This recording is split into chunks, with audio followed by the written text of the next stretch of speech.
of Podcasts Radio Network proudly presents the Broadcasters Podcast. Here is the King of Podcasts.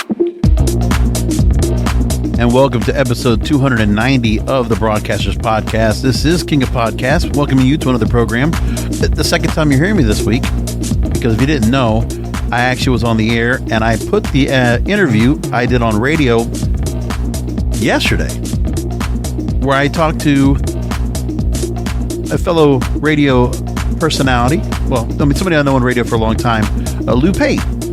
He let me on WICC in Bridgeport, Connecticut a couple days ago. Or was it yesterday? Was it yesterday? No, Tuesday. That's right, Tuesday. So we talked, and there was a lot of things we talked about. So I have the whole audio interview available. You can listen to it right now, broadcasterspodcast.com. But of course, that's going away very soon. So find the Broadcasters Podcast episode. You can find the section at kingofpodcasts.com. It's right there for you. And what happens is that there was a question that Lou was going to ask me about.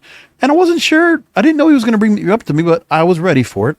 I'm going to just play the clip for you. This is just a little piece of what he was doing where he brought this up, and he brought up Taylor Swift. And that's the focus of my program today, is because Taylor Swift, it's not anything about what she's done. Okay, there's the success of what she's done in the music industry. She's the biggest thing in the music industry right now. Of course, we've heard, maybe you've heard on TikTok and other places where people are trying to say that she's even bigger than what Michael Jackson or the Beatles were, or she's at that level of success. Well, I'm not going to dispute that on this program. All I'm going to say is there's something about the rest of the music industry that is failing.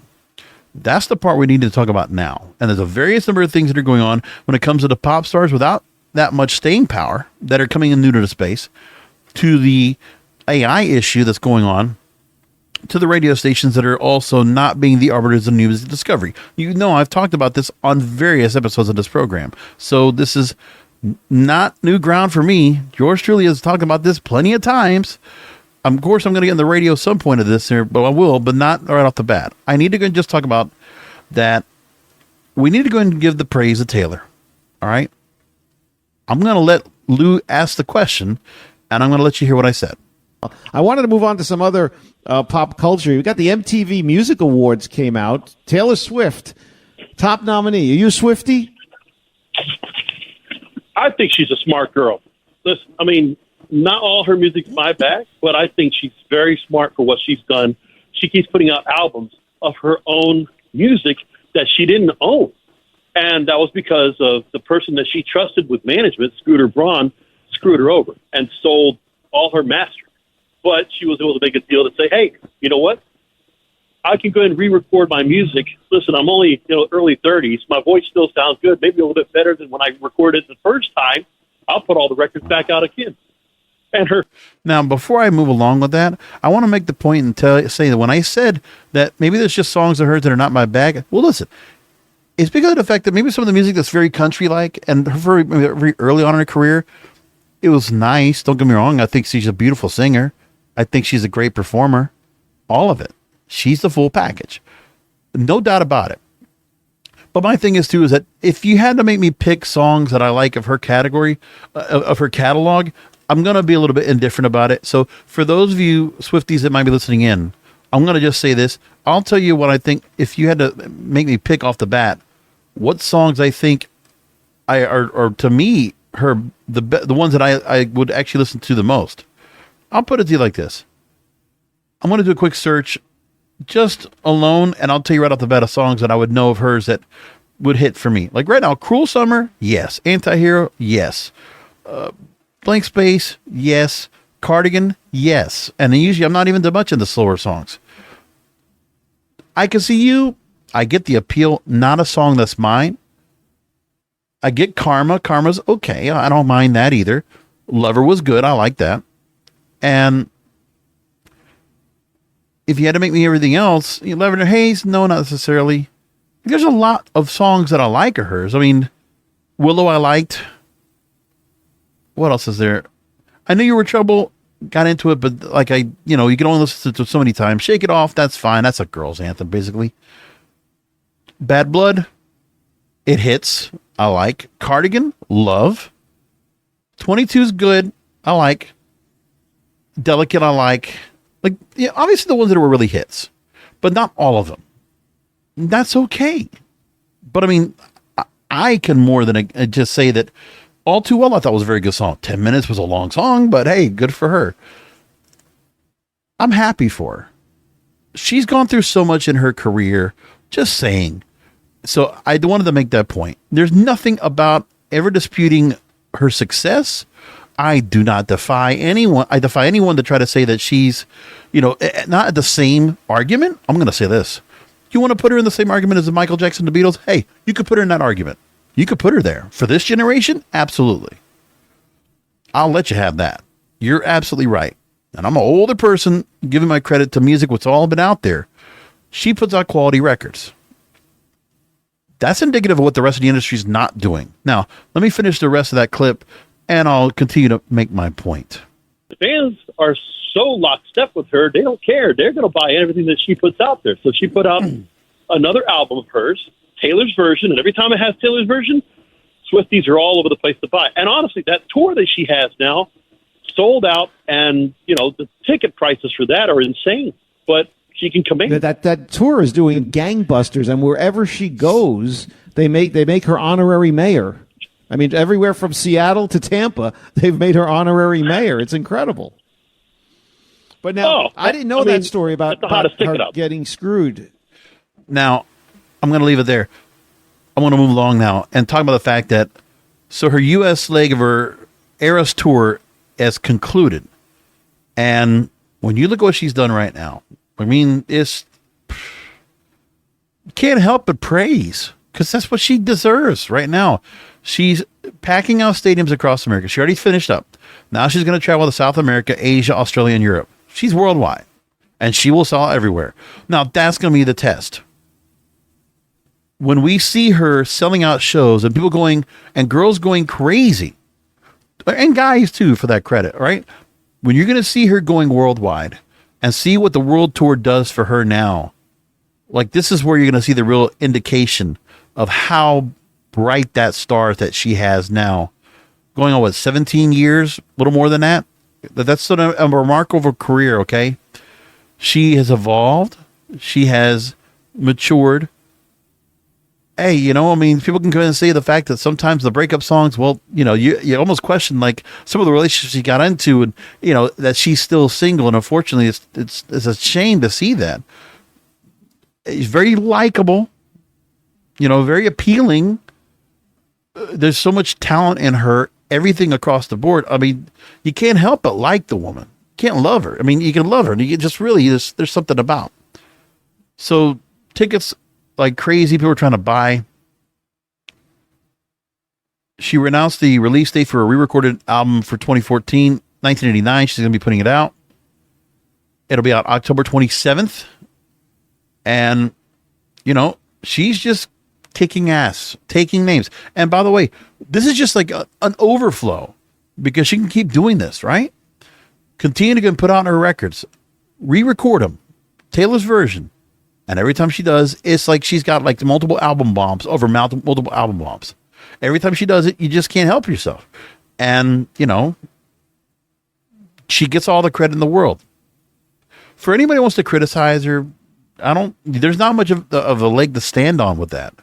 You just got to admit that, we're just as a point. Now, there are people that talk about how she's very successful because of the relatability of her personality, music across generations and cultures, a gifted songwriter, singer, live performer, marketer, mastering broad appeal without blandness. By the way, how many artists do you know that rarely has a feature? I mean, she has features, but not a lot. Hey, you want to add Ice Spice in the mix most recently? Kendrick Lamar before that, Bon Iver before that. And then she'll feature on other records, with Ed Sheeran and the like. But damn, I mean, pretty commendable. That's not easy to do anymore. And she was around when radio still mattered, and when when you still had to buy music at the record store, because it hadn't gotten there yet. So she's one of those that just surpasses multiple generations. That's her advantage. But the truth is, no one can go ahead and compete with what she's doing right now. No one has that leverage that she has. Radio loves her. Every time there's a song out, she gets to push on the radio. Streaming will go crazy, and that's why she can push songs up as they do. That's just where she can go. Listen, a 2019 song in Cruel Summer off her Lover album, back up at the charts right now. And you know what? People are just saying the fact of the matter is, and it's true, why wasn't a song why was this single a hit? Like, it should have been a hit a long time ago. It got caught in the mix. But there were so many other songs that she had. But like, I'll tell you this, Lover was a good song. But if you had to go and put songs out, Cruel Summer should have been pushed up much higher. That actually should have gone out sooner than before. That's just what it is. In music, she has just hit the standard. And, you know, they talked to a marketing and branding expert comparing her to Madonna. There's the case study for Harvard business students that they look at their marketing skills in a social media age. And she has 12 Grammys, breaking numerous records. She's inspirational to other women. And it was announced last month that she secured a record for having more number one albums in the U.S. Billboard charts than any woman in history, toppling Barbra Streisand. When she put out Speak Now, Taylor's version hit as the 12th number one album she did. And then on the UK charts, also successful. 10 chart-topping albums faster than any other solo artist ever.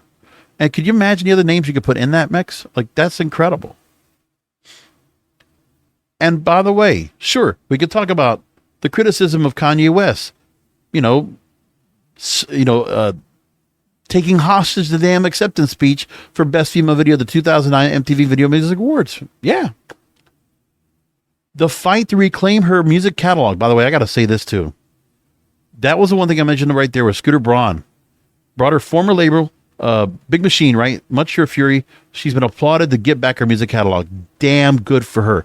Then there was the issue in Denver with the radio DJ that sexually harassed her. What happened to her was absolutely wrong. That guy was... And then, like, the story... You're going to have a documentary about her. A docu-film would be done about her and down the line. Well, I'll tell you. The deal with Scooter Braun. Re-recording her first 6 albums after she regained ownership of her music. I don't know any other people. It's like, that's the part that you have to realize is epic about her career. This is why she's the superstar that she is. Superstar at the level of any of the rock and roll era. Now, the success of how big she could be compared to Michael Jackson, let me see what that world tour does. That world tour is going to do very well. Okay? Not to mention she's still recording her albums. Her backlog of catalog of albums to get that all moving forward. And, I mean, who knows what other new music she'll have down the line once this tour's done. I mean, she's busy. She's got a lot going on. Good on her. But not everyone can be Taylor Swift.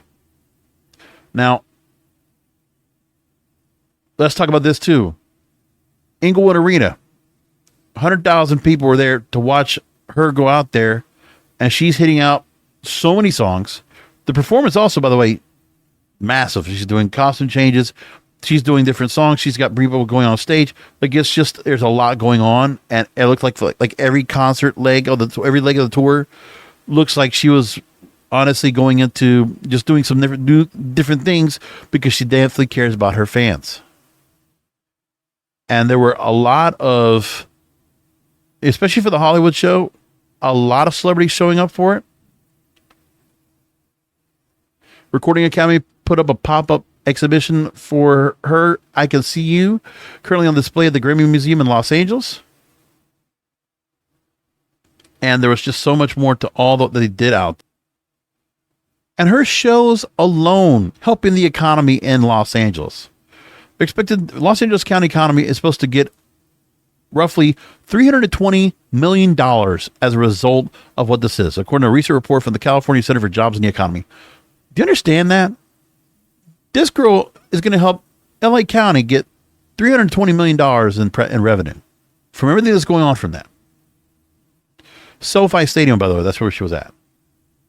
And she will be back in the U.S. for additional dates in October. I mean, wow.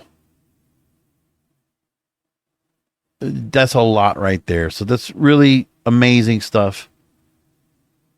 But now we got to talk about the part of the industry that's struggling a lot, because there is a lot of that going on right now. And that's what's really struggling for a lot of people to see.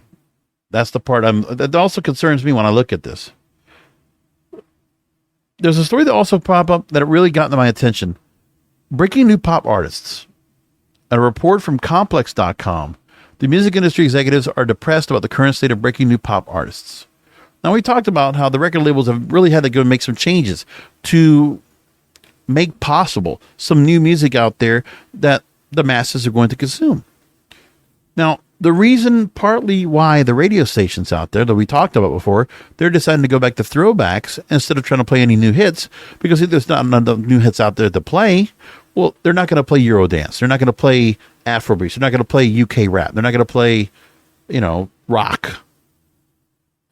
There's just certain things that cannot be made into the mainstream. So there are certain pipelines into the mainstream already set into play, but they're not bearing any fruit.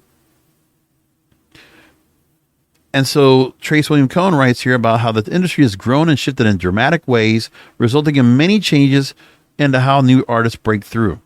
And that's part of the thing we got to look at. Now, the writer talks about, there was a detailed piece from Elias Slight and Billboard, we talked about it before, about the process of breaking new pop artists has changed. And this writer talks to an anonymous manager, saying those in the industry are depressed about present-day realities of breaking someone new. Quote, each person I talk to in the industry is more depressed about this than the person I talked to before them. One executive went so far to say that nobody knows how to break music right now. Everyone is lost. And the broader discussion is building for some time now. And it's oversaturation as part of it, being at the center of such talk. Even artists have talked about this. Coyle Ray's talked about it. She was the daughter of Benzingo, the rapper, and she's had quite a career for herself right now. She says, quote, the music industry is oversaturated. Every song is a hit. Everybody's a star. Now, there's still some in the industry who carry their respective work from a place of genuine love and excitement for the art. So, last June, Complex looked at Jordan Rose. Or Jordan Rose, who's with Complex, talked to Interscope Geffen AM executive Nicole Wiscuarco. There we go. That's a hard name. So she said, quote, maybe they haven't put out music yet. The world doesn't know yet. And when you see something and see their excitement and vision and you get it and are there with them, that journey is so fulfilling and exciting for me. And you get to be there early and be a part of the dream. So that's just a simple story that just got out. But there's more to it that comes along. Or there are people in the music industry that decide to go ahead and lash out at what's going on. And when you look at what the industry looks like right now, in terms of what songs are out there and what people are really listening to, Billboard put out a story chronicling the current setup of where things are in the Hot 100 that has come out this year. Because you can see really there haven't been many artists out there that have been able to get and claim that Hot 100 spot, that number one spot on the Hot 100. That's been very difficult this year. Now, let's get into what they say. So Morgan Wallen right now currently is 15 non-consecutive weeks at number one with Last Night. So when we look at what's happened the first half of 2023, country remains tied with pop. Country and pop remain tied as the most common primary genres in the Hot 100's top 10. So now it's the fourth largest chart hit right now in a chart history. It still needs 4 more weeks to break Old Town Road by Lil Nas X. And it's on its way to get there. 1 more week and it will tie One Sweet Day by Mariah Carey and Boyz II Men and Despacito, Luis Fonsi, Daddy Yankee, and Justin Bieber. So now, pop, 23% of share of all Hot 100 top 10s in the first half of 2023. But also you have to think about what songs were up there that hit the number one. What? I'm Good, David Guetta, BB Rexa, Flowers by Miley Cyrus hit up there for like 8 weeks. And then you had, Taylor Swift and Anti-Hero start off the year at number one for a number of weeks as well, back and forth. But there are some artists that are just they're not able to make that spot. And there's something to be said about how high they can get up there. Now, hip hop has continued to fall. And hip hop right now has sank to its lowest level in over a decade and plummeted to its lowest level since 2016. Latin has tied hip hop in the first half of 2023, and it's gone to its highest level over a decade. And that's because of Bad Bunny and Shakira with 2 hits each that hit the top 10, and Peso Pluma as Esteban Armado's breakout regional Mexican hit, Ella Baila Sola. And that's what they're talking about right now with that. But that's also, they go into really in the weeds. It's the hit songs constructed series of articles they always talk about. That's the part. And then there's a story I saw here from Animated Times. This is basically a hit piece. Like, this was pretty ruthless. Saba Shaikh writes this. And they focus on the cover art right off the bat. They have Olivia Rodrigo and Ice Spice as the 2 pop stars we're talking about. So Ice Spice, Olivia Rodrigo, reportedly only music icons left who could sell out shows. Fans are in utter disarray. So we get into the story, and they make the point that now the music industry is facing a growing sense of uneasiness as many production executives are struggling to find artists who could consistently sell out live shows. And these are artists that right now, how many music artists do you know that can actually command arenas or stadiums and can sell out? How many of them are out there that, you know, they don't need a festival to be a part of to get that large crowd to go there? If they could just go alone without a headliner or without a backup or, a leading act. Like, imagine that. Opening acts removed.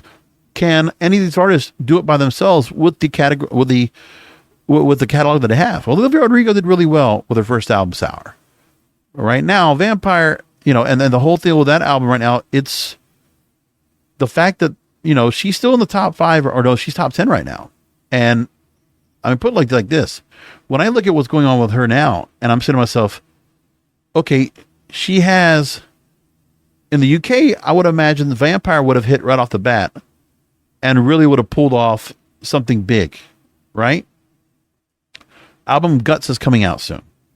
And we'll see how she does once that album comes out and how that actually plays out, how well it does. Release date September 8th. So it's a couple weeks. We'll figure out how that becomes and how big of an album bomb she gets from it. But first single off the jump was Vampire. It hit number 1 week. Radio might have given it the push, get it out there, but it really didn't do much. And something wrong with that. And in the UK, she's been number 2 for like 7 weeks or something like that. I forget when the song first came out. It was like 5 weeks ago, right? 5 or 6 weeks ago. And at the moment, she still has not been able to hit number 1 over there. Like, at the moment now, there's the point where she's at, okay, she can't hit number 1 because the song Sprinter by Central C and Dave is number 1 instead. What's going on there? But yeah, incredible.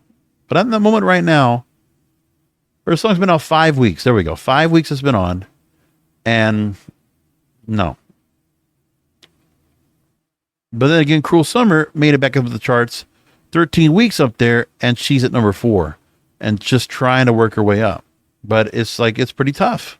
Plus, there's been album bombs with Post Malone and Travis Scott that also got in the way. Part of that is contributing to this as well. So in this story, they say that Olivia Rodrigo and Ice Spice have come out as knights in shining armor for the music industry.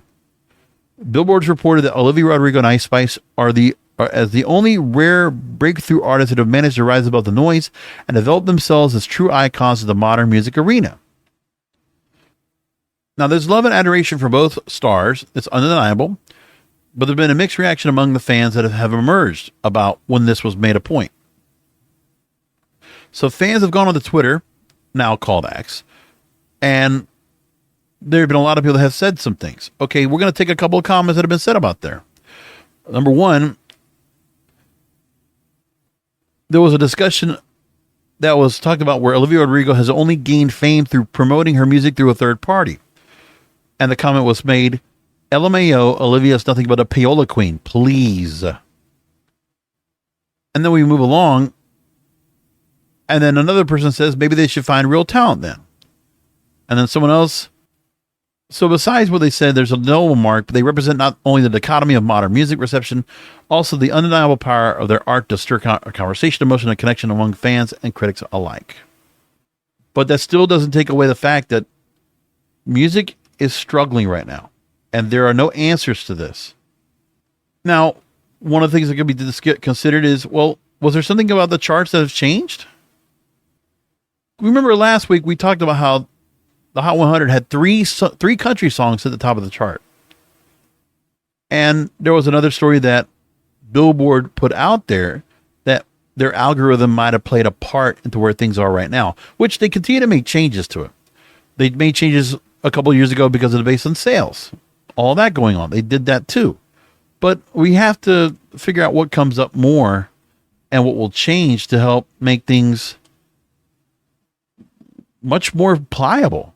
Like, I mean, that's where we're at right now. It's a struggle for everyone to go and see that when we're looking at new music now, Billboard still matters. And, you know, when they talk about the fact that, okay, there's only certain artists that can actually go ahead and command a room, a stadium, an arena, and not a club, that's one thing got to be considered as well. So I want to take a story from Billboard. And they talk about where a 2012 chart change may have influenced the three songs in country that made it into the Hot 100 at 1, 2, and 3. Last Night, Morgan Wallen. Try That in a Smart Town by Jason Aldean was number 1. Last Night, Morgan Wallen was number 2. Fast Car, Luke Combs, number 3. I believe that's how it was in that order. But anyway, when you look at what happened there, I mean, country, I don't think they necessarily get a lot of play from pop stations. Because remember, all these top 40 radio stations, these CHR radio stations, contemporary hit radio, they're not playing country. As far as I know, they're not. And some of them are very much playing throwbacks because that's what they have.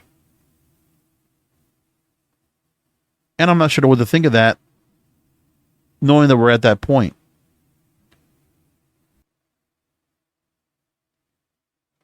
Before I get to the Billboard story, I want to take this story as well. Music Times wrote about this. That record labels are not breaking new artists. And the same thing is being said again here. Streaming has changed the way music industry operates, but with TikTok, music industry executives are at a standstill thinking how it is to break an artist nowadays. And so we talked about our Billboard report. And they talk about now, one senior executive says that nobody knows how to break music right now. I think they're all lost. And one of the questions they ask about is how one can say that an artist has made a breakthrough. Was it after they get billions of streams but can't fill a venue or a performance? Or was it they get several hits but still go unrecognizable outside? So this report here, they talked to Jay Irving of Human Resources, and it's an artist services and distribution company. Quote, he says, there is a need and a desire for new artists that have real substance. Artists that are more than just a song that we can really lean into. Buy concert tickets, buy merch. But labels sign more and sign worse than ever than before the decade plus I've been at a major label. And the report also talks about there's a struggle attributing to the decline of radio and other mass media, and it's how it is difficult to predict TikTok's algorithm. In the past few months, music labels have required public campaigns of artists to be made on TikTok. We talked about that extensively. Do you know what song right now is probably like most point of mind at the moment? I kid you not. Have you all been watching on TikTok the Whip It Challenge? The Daz Band and Whip It now becoming a song that is back in the lexicon again. Like, we're back to it. A 1982 hit. The hit number 5 in the Hot 100. But that song now is back again in the news. And I don't know what to tell you, but it's back in there again. I don't know what to tell you. But we're now back to talking about that again. The Majorette Challenge, if you might have heard of it as. Now, people haven't talked about it yet because it's probably a little bit too new. But I'm telling you, The Daz Band, Let It Whip. That's a song now that's gotten viral. And I wouldn't be surprised if that charts pretty soon. Let's talk about now the Barbie soundtrack. One of the few soundtracks that have been able to make their way into the Billboard Hot 100 and have a significant dent. So they mentioned Olivia Rodrigo is one of the few examples. Originally, her stardom came from High School Musical, the series. 4 top 10 Billboard Hot 100 songs, and 2 of her first album's lead singles. 4 top 10 songs in the Hot 100 in 2021, and 2 of those singles number 1. And Ice Spice has barely been a full year in mainstream popularity, and she's had 4 top 10 Billboard Hot 100 hits. She appeared at the Met Gala. She was included on the Barbie soundtrack and collaborated with Nicki Minaj and Taylor Swift so far. She's got a lot of work she's done. Nicki Minaj twice, by the way. Make that point. So here's the part about the Hot 100 and the changes that have been made that might have also contributed. One of the things that happened is October 2012, Billboard created the Hot Country Songs chart. And it was changed around. It made gatekeepers and creators more accepting of crossover elements and widened country's potential in the marketplace. Now, one of the things is that country music was already starting to go mainstream and crossing over quite a bit before 2012, especially in the early 2000s. You look at Faith Hill coming into the space and, crossing over really easily. And Taylor Swift benefited from crossing over from country into pop. So now they make a point here. There's a study they talked about a change of tune, the democratization of market mediation and crossover production in the U.S. commercial music industry. And it was authored by Wan Shi, an assistant professor at the Cornell S.C. Johnson College of Business, that the primary chart expanded from radio-only data to a list built on airplay, sales, and streaming. Consumers replaced broadcasters as the ultimate arbiter of the format's most popular songs. Those fans are less apt to put boundaries on the definition of country. They write here in the study, the chart change, what really gives is more voice to the consumers. The creators and labels can now see, this is what consumers want, even though they might not get played on radio. Correct. And this is something that makes it important. They talk about that the primary charts, and this also goes for the Hot 100. It's not expanded from radio-only data to a list built on airplay, sales, and streaming. That was 2012. So when Spotify and Apple and Pandora all came into space, Billboard couldn't just go on Nielsen SoundScan or wherever else they were using to go on sales and radio airplay. They had to incorporate streaming. But what they've done is they've continued to go ahead and tinker with that, where they still try to make radio more important. But radio is not contributing at all. They're only playing certain artists. There are boundaries that the radio stations will play of any artist at all. Just make that point. Now, in the Hot Country Songs chart right now, there's a new song called Heartbroken. It's in the bottom end of the Hot 100 right now. And the popular EDM DJ Diplo, pop singer Jesse Murph, and hip-hop artist Polo G put a song together. All the acts are not country-centric, but it fits the current standards in the genre, and it debuted at number 14 on that chart, dated August 5th, despite no radio stations playing it. It's not that the chart single-handedly changed country, but it reflected consumer interest generated by means other than radio. Because now songs that are not really country, or necessarily country, they fit within the parameters, which are pretty wide open. And that's what they're talking about. Even right now, I'm looking at the Hot Rock Songs chart. I was looking at that chart. Noah Kahan's all over it. He's a folk singer at the most, but he's not a rock singer. Jelly Roll has one of the top rock songs now, and he's a country artist. At least I think so. But there's something where there's some parameters that are cloudy as to where they go.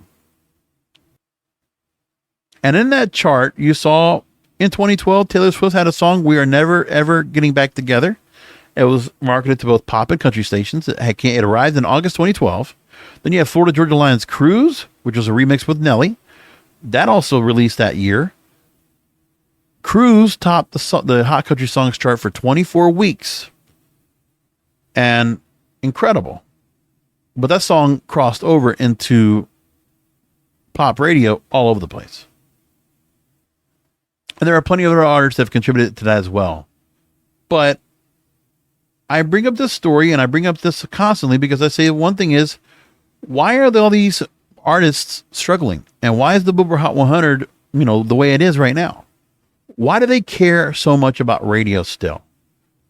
I mean, what is the stranglehold that they have? That's the part I don't understand. When I look right now, if I look at the talk of the charts on Twitter, let's be on X, right?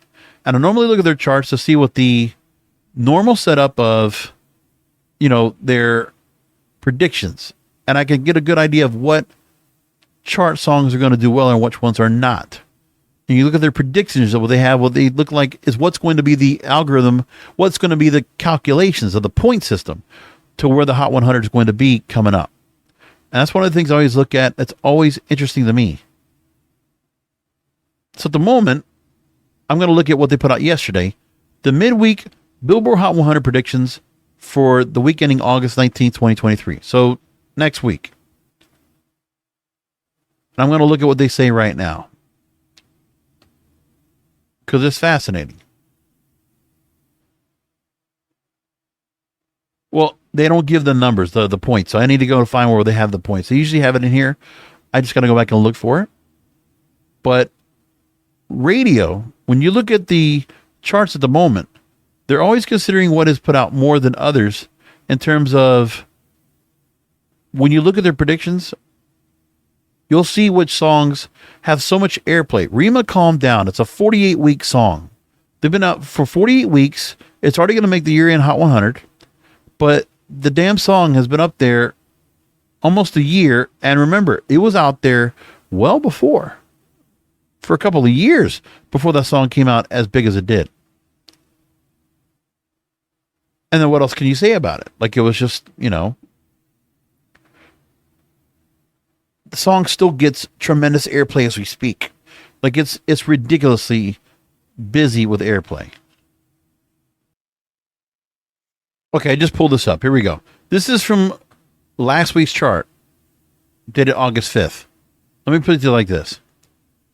So if I look at the radio airplay and the streams, in the top 10 of last week, well, this is the predictions they were making.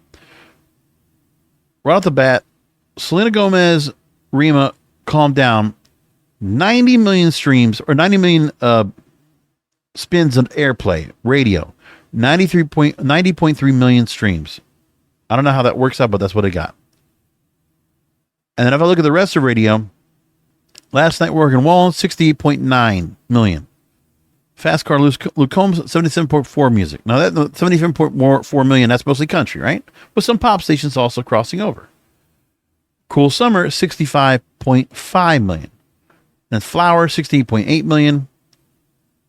Snooze by SZA is up there, 62 million.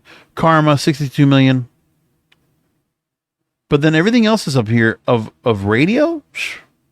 No, not really. Like, there are other songs that are in here that don't get the kind of airplay at all, and they're not contributed to the point system of what happens here. And meanwhile, we can say the same thing also for the sales, not much of anything, if there is. With no radio airplay, I'm just making a point. Don't judge me when I say this, but try that in a small town, got a lot of sales, 17.5 million streams, 27,300 units sold. But the week before, they had a lot of streaming that went up, like about the 30 and 40 million, about 40 plus million streams for the song, plus the sales that were a little bit higher. That got it to number one. And then all dropped off pretty quick. It was a 1 week kind of deal. And then when I look across the rest of the board, streams still matter, but like, you're not going to stay up there for a long time. The algorithm doesn't allow it. So the question is, why is radio still important? Why does it still matter? That's the part I don't understand. Well, we need to talk about that. And one of the people that, of course, I got to bring up that's talking about it, that, of course, always pisses me off, is good old Bob Pittman. He says, podcasting is radio's birthright. I remember that. I'll never forget it. So there's a story that comes up now. he spoke at the morning show boot camp in Dallas. And they talk about the issues facing radio talent in 2023. So now, one of the things you can talk about is, okay, the music and what they're playing out there is antiquated. They're not letting the DJs do anything. Well, let's talk about what the DJs, the original tastemakers that would be allowed to play records or music that would be, or the music directors that were probably, in most cases, the music directors that are all also on air talent. They play both parts. They go on the radio and they're not allowed to be able to go and pick songs they think would be good for listeners to go and check out because there's a certain system in place. So one of the things is the whole thought about AI. And he makes a point that AI voices will not be used to replace his talent. He says, quote, anybody who uses AI on air is a fool. Once you lie to the audience, you lose their trust. So you can have people that are getting barely paid or barely talented to be on radio now, because that's what you're going to do instead of using an AI service to try to go ahead and screw the audience over.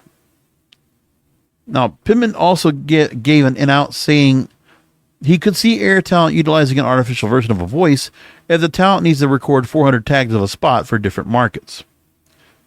He says there are many uses for AI at the company, making tasks easier, noting examples like helping with sales proposals, music scheduling that will go ahead with these tools. That's what they're going to go ahead with. But all those things will still require human intervention because the tools are not perfect. And he says where the next generation talent will be coming from. He asks. He gave an example of his start in Brookhaven, Mississippi, when he started his career. When I started, the station couldn't afford people, so they hired teenagers. Every one of us was terrible, but we got experience, and I worry about where we are finding these people today and where we can start them. We as an industry need to find where the next generation is coming from. It was great when we had a farm system, you got your chance.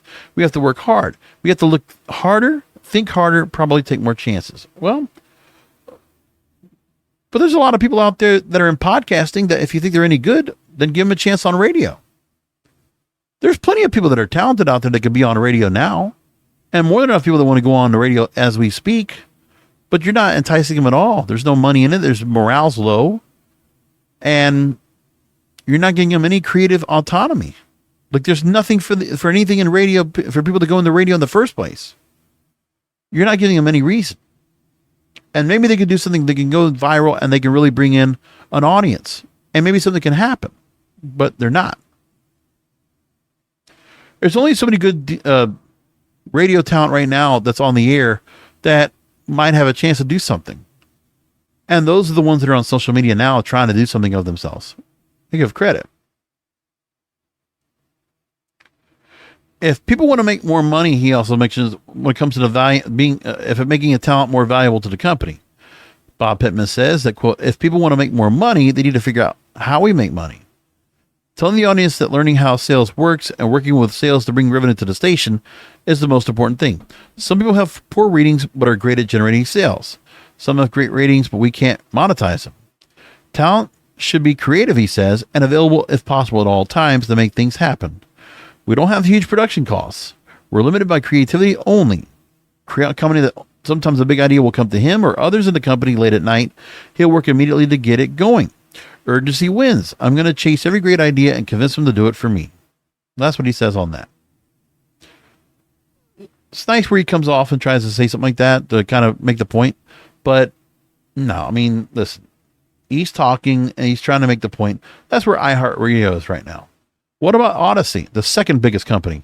Well, the story about that is they're now selling stations in Boston and Phoenix, and they're trying to restructure their $1.9 billion in debt and gain some financial breathing room. And they're trying to avoid bankruptcy. So they're in a tough spot for themselves. So right now, Odyssey has reached agreements on a pair of asset sales in Boston and Phoenix. They're not saying what it's selling, but the total of the sales would be just under $2.5 million and is slated to close within a year's time. $2 million, that's it. Oof, that's nothing. Now, they've already done a few other things to try to cut costs, sold some radio towers, which is what iHeartMedia already did. Remember, they're from selling the radio towers to leasing them now. And they sold the radio stations to EMF earlier this year, a pair of radio stations, for $15.5 million. The stations are not worth much anymore these days anyway, because they've brought the valuation down. How about that? Fred Jacobs, I bring him up once in a while. He brought up a story that was very interesting about needing to create a new title, a new position, the Chief Audio Officer. A fresh title. And that you need to have an asset to have great ears. Someone who can intuitively recognize a great song, perhaps earlier than most of us heard it. Program directors and music directors had that hyperability to pick hits that were valuable commodities. That used to happen. And that was the part that actually helped radio and actually helped artists. Getting back to my original point in the music industry, music and radio are not together right now in lockstep. They are disconnected. They need each other. They need to get back together again. That's very clear.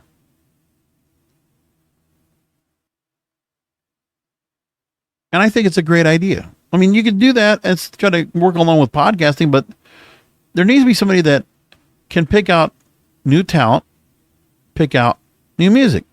And that does need to happen at some point. But we don't have a lot of that going on right now, which really sucks. And when radio's not doing the job, you know who's trying to do it now? We talked last year about AMP and Amazon, which I still can't get on Android yet, and I hope it does someday, very soon. We now have a new story about Apple now has a new discovery station, a new station that helps you find new music, fresh music. So let's talk about this. According to a report from Apple inside of the app, they have a discovery station. It's designed to present you with a hand-picked assortment of music. Selection is influenced by your recent listening habits, focusing on tracks you haven't added yet to your library experience. Now, Spotify already has this with their DJ and their Smart Shuffle. And I tried Smart Shuffle. I don't like it. I don't like the algorithms trying to do that. I want human contact to actually do this. I thought that's what Apple Beats 1 was going to be, but it hasn't really been that well received, and it really hasn't done much at all. We don't have an MTV. We don't have a place where we can watch performances live to get our interest into an artist. Okay, we don't have tastemakers. We don't have people that will give us new music discovery. So radio and television, all these other mediums, these other media are allowing the streamers to do this. And they're trying to do it automated. And it doesn't work. So the Discovery Station is now set up. They say that the feature breathes new life into songs that missed an opportunity to reach a listener the first time around. So they think that this is also going to help. But now, one person talks about this, Fairlane Ramundo, CEO of Asian Entertainment and Culture. He writes, while radio remains popular in the U.S., it is meant for mass consumption. Unlike streaming services, it can be more personalized via software tweaks. And for years, they say that one thing Spotify was better at doing for its users, discovering music for you and recommended music based on your listening behavior. Now, doing it through the Smart Shuffle is one thing I don't like. They also try to do it with the DJ. They're automated DJ now, which I don't like either. I will admit, when they put suggested for you in the listings and I see some songs in there, that's actually, I do get a lot of songs that I add to my playlists. And most streaming platforms do have new music playlists if you're looking for curated music. So you can find that part. Spotify has a Discover Weekly playlist, which I really never listen to, but I try other places to go ahead and check. New Music Friday is one of the lists I like to listen to and try to check out. Or not listen to, but just grab songs and put them in my playlist. And by the way, at kingofpodcasts.com, I do have 4 curated Spotify playlists that I normally update on a regular basis. If you want to check out those for yourself, kingofpodcasts.com for music and talk right here. So consider that when you get a chance to go and see if you like to partake yourselves into it. That is everything I wanted to cover tonight. I will make this point as well, and just make this apply to everybody out there. If you didn't catch the interview I did with Lou Pate on WICC, remember it is on here on the website. go ahead and take a look at kingofpodcasts.com. Look for the Broadcasters Podcast section. Check out the last episode. I did that a couple days ago, and I want to make sure you can listen to it for yourselves.